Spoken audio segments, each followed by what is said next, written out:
கிருஷ்ணகிரி மாவட்டம் தேன்கனிக்கோட்டை அருகே மருத்துவமனைக்கு சிகிச்சைக்காக சென்றிருந்தவரின் வீட்டில் 16 லட்சம் ரூபாய் மதிப்புள்ள தங்க நகைகள், 10 லட்சம் ரூபாய் மதிப்புள்ள வெள்ளிப் பொருட்களை திருடிச் சென்ற மர்ம நபர்களை போலீசார் தேடி வருகிறார்கள்.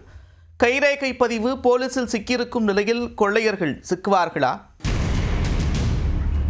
கிருஷ்ணகிரி மாவட்டம் தேன்கனிக்கோட்டை ஹனிவேலி லே அவுட் பகுதியில் வாடகை வீட்டில் வசித்து வருபவர் மணிகண்டன்.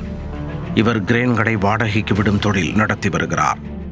சம்பவத்தன்று மதியம் சுமார் 3 மணியளவில் மணிகண்டன் தனது மனைவி மற்றும் 3 பிள்ளைகளோடு தருமபுரி மருத்துவமனைக்கு சிகிச்சைக்காக சென்றுள்ளார்.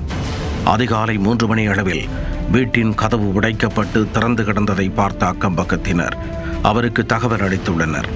உடனடியாக மருத்துவமனையில் இருந்து வந்த மணிகண்டன் வீட்டிற்குள் சென்று பார்த்தபோது முன்பக்க கதவு மற்றும் பீரோ உடைக்கப்பட்டு அதில் இருந்த 16 சவரன் தங்க நகைகள் மற்றும் வெள்ளி குத்து விளக்குகள், கொலுசுகள் உள்ளிட்ட 3 கிலோ வெள்ளி பொருட்கள் திருடு போனது தெரிய வந்தது.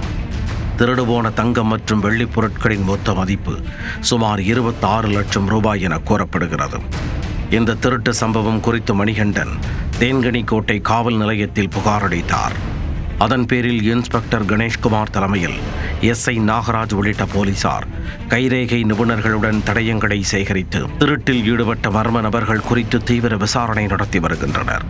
இதேபோல அந்த பகுதியில் வசித்து வரும் கார்த்திக் என்பவரது வீட்டின் கதவை உடைத்தும் உள்ளே நுழைந்த மர்ம நபர்கள் பீரோவை உடைத்து பார்த்தபோது அதில் ஏதுமில்லாததால் வீட்டில் இருந்த உணவை சாப்பிட்டுவிட்டு திரும்பிச் சென்றுள்ளனர்.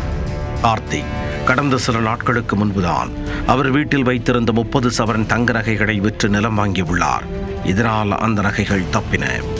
இந்நிலையில் கொள்ளையர்கள் குறித்த முக்கிய துப்பு கிடைத்திருப்பதாக கூறப்படும் நிலையில் விரைவில் அவர்களை கூண்டோடு கைது செய்யப்படுவார்கள் என போலீசார் தெரிவித்துள்ளனர்.